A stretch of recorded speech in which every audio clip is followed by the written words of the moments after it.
Les populations d'un petit village en Afrique de l'Ouest se sont réveillées avec un très grand scandale. Un scandale d'une femme, la femme d'un pasteur qui saccage un dimanche matin l'église entre guillemets de son mari, l'église épicerie de son mari à cause des frasques sexuelles de ce dernier, de la démo sexuelle que ce monsieur, soi-disant pasteur, perpétrait dans cette église, une église épicerie, en couchant avec les membres de cette église, quelques personnes de la chorale. D'ailleurs, selon les traductions de la vidéo originale et selon les interviews de cette femme, cet homme se s'est marié, selon les dires de cette femme, cet homme s'est marié secrètement, en secret, avec la pianiste, l'organiste ou la pianiste de cette église. Et ça se passe dans un village en Afrique de l'Ouest. Le village est scandalisé, la population est scandalisée. Voilà comment le royaume de Dieu est fermé à ces populations à cause de ce scandale. Des fresques sexuelles, c'est des choses que nous avons toujours exposées, mes frères et sœurs. Le lieu où Dieu voudrait que nous prions est un lieu saint.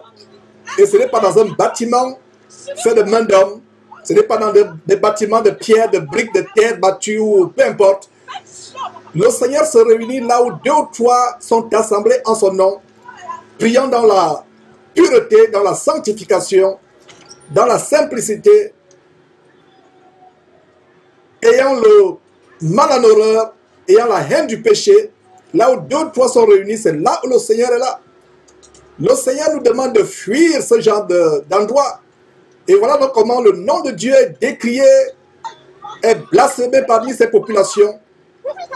C'est pour cela que dans ces villages ouest-africains, d'ailleurs, la plupart de ces villages, nous voyons des incursions des groupes terroristes tels que Boko Haram et autres.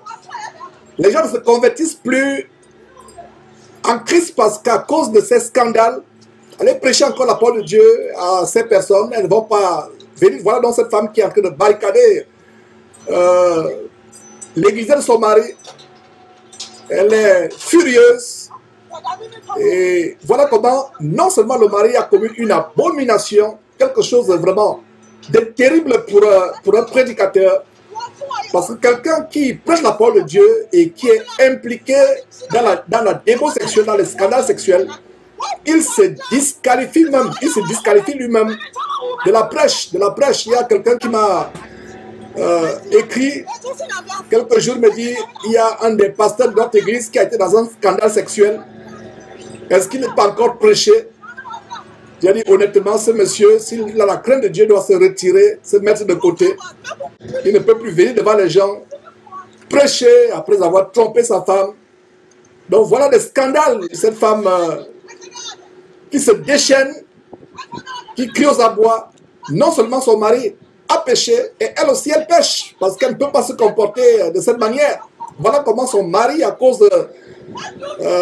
de ses fresques sexuelles, de sa démo sexuelle, amène cette femme aussi à pécher, sortir de ces camps de mort, ces camps de concentration. Regardez une affiche, comme vous venez de voir sur votre écran, une affiche dans un village.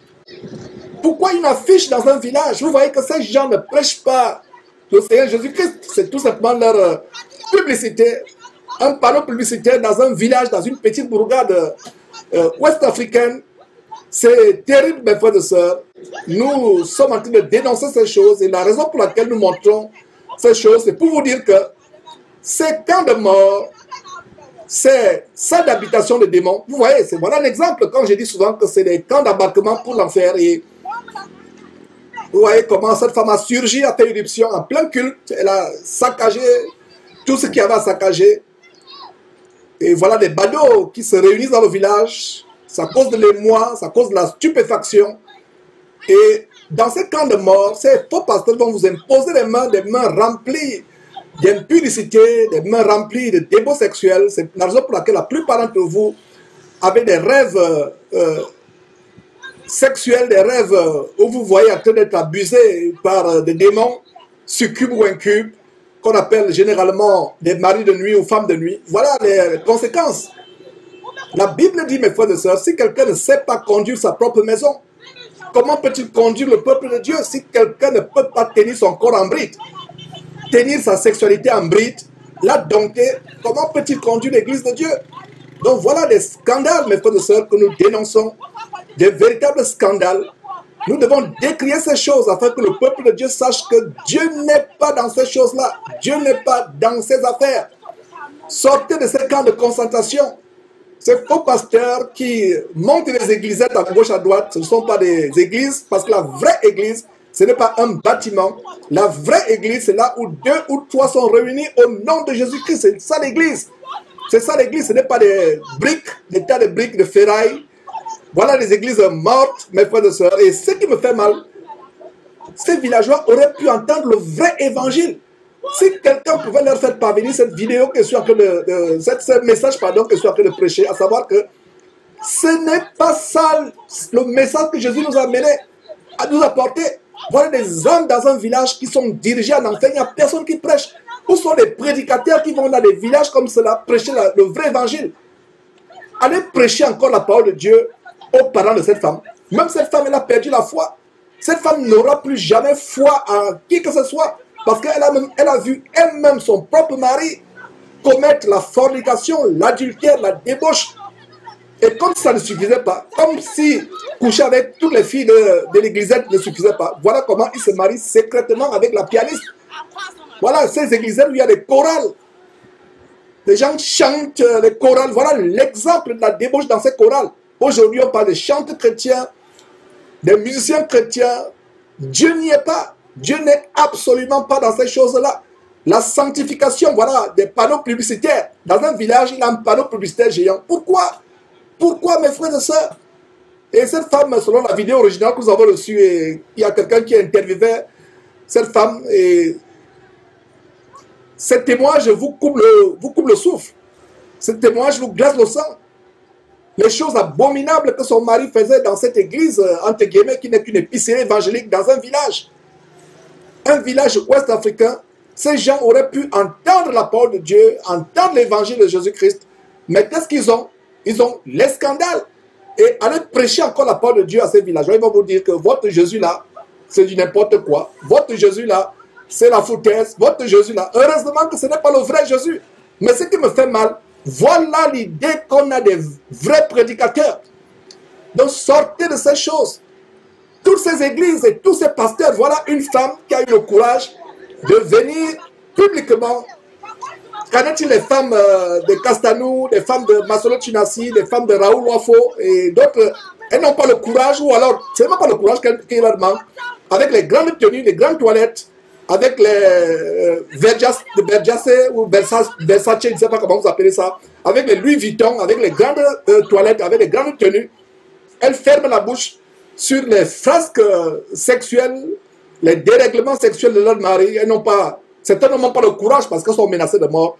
Donc voilà le lot quotidien.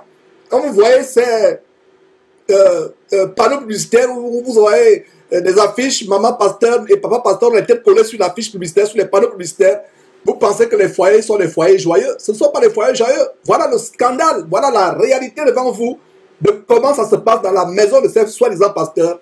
Voilà la réalité. Voilà cette femme, donc, comme je vous disais, qui est interviewée. Et dans la vidéo originale que nous avons suivie, quelqu'un était en train d'interviewer. C'est un interview d'environ 45 minutes. Comment elle raconte ce qu'elle a enduré dans ce mariage, des choses terribles. La véritable pornographie à laquelle elle a été exposée de la part de son mari, avec des addictions sexuelles, des choses terribles, mes frères et sœurs. Donc nous dénonçons. Regardez, pourtant, c'était des gens mariés, mariés femmes, mariés et voilà, son lot quotidien. Une femme aujourd'hui qui a le cœur déchiré, le cœur meurtri, qui est la risée de tout le monde. Comment ses parents peuvent encore venir au Seigneur Jésus, les parents de cette femme? Comment les gens du quartier peuvent venir au Seigneur Jésus? Alors que nous devons être la lumière, c'est nous la lumière, c'est nous qui apportons la lumière au monde. Nous qui sommes supposés apporter la lumière au monde, nous apportons encore quoi? Les ténèbres. Les ténèbres. Voilà comment la parole de Dieu est vraiment décriée, blasphémée. Les gens ne peuvent plus écouter l'évangile de Jésus-Christ. L'évangile de Jésus-Christ, donc il faut vraiment des vrais prédicateurs qui se lèvent, qui vont dans ces villages, leur dire que, hey, Ce que vous voyez là, ce n'est pas la parole de Dieu.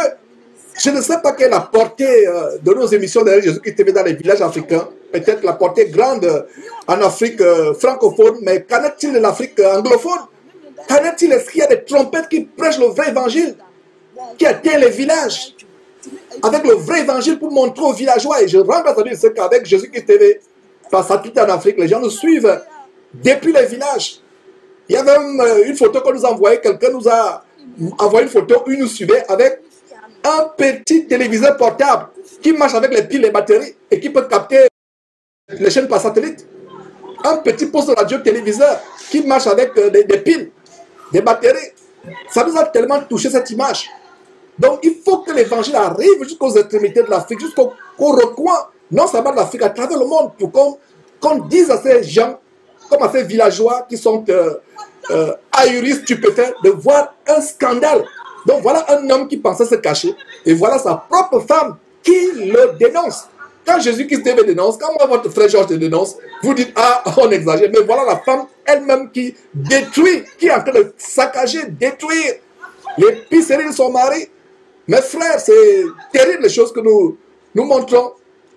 Heureusement que la vraie parole, nous la prêchons, nous continuons à la prêcher, mais ma peine est que cette vraie parole n'atteint pas jusqu'aux extrémités de la terre. Donc voilà quelques extraits de cette histoire macabre qui a d'ailleurs défrayé la chronique. Cette histoire est virale. En Afrique de l'Ouest, c'est terrible, mes frères et sœurs, comment ce couplet devient la risée publique. Et voilà comment cette femme qui aurait dû peut-être avoir de la réserve, la retenue, voilà comment elle expose aussi sa folie. Le mari a tort, la femme aussi a tort, mais la personne qui a plus tort, c'est le mari. S'il avait été un modèle pour sa femme, en lui enseignant la vraie parole de Dieu, en étant lui-même un modèle par son enseignement, parce que quand vous enseignez la parole de Dieu à votre épouse, le premier enseignement que nous, hommes de Dieu, devons donner à notre épouse, c'est notre comportement.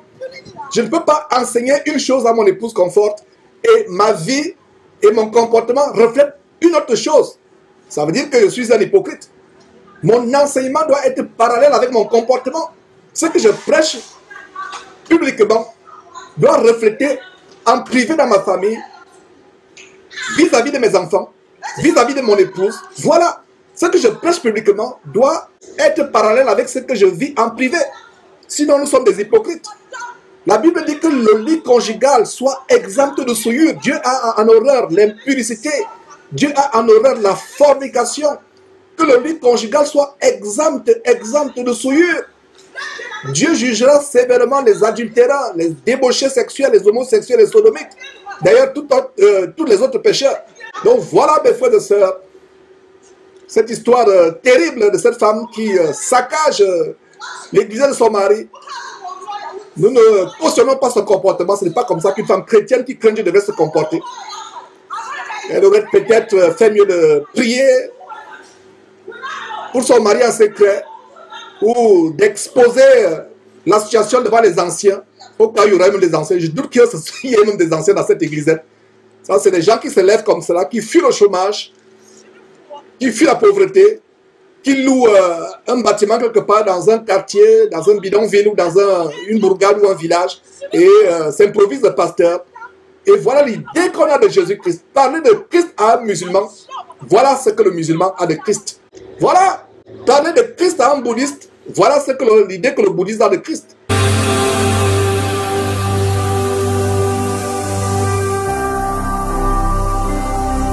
Jésus-Christ TV,